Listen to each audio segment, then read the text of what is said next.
We're going to continue our coverage now of the one-year anniversary of George Floyd's death in Minneapolis. KIMT News 3's George Mallet is at the Floyd Memorial. He joins us live there once more tonight. George.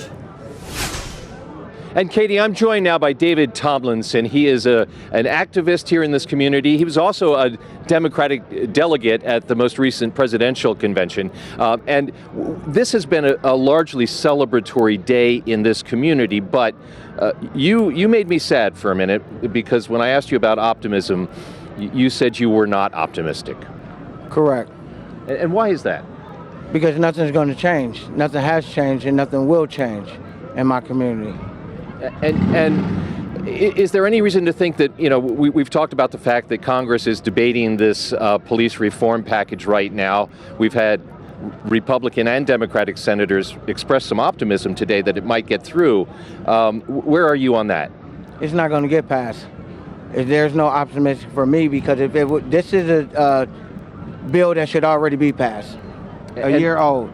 And you're basing this on the disappointment that you and your community have endured over the years? Yes, over a lifetime. I'm 45 years old. I mean, I live this every day.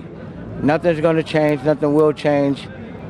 And that's just accepted. We might as well accept that. We can play and be fake, and it's not going to change. And that's David Tomlinson. And the reason I brought him in, Katie, is because it stood in sharp contrast to some of what we have covered today. And I think it's a voice that it's important that we hear. I think a lot of black people, any optimism they might feel has been decidedly tempered by history.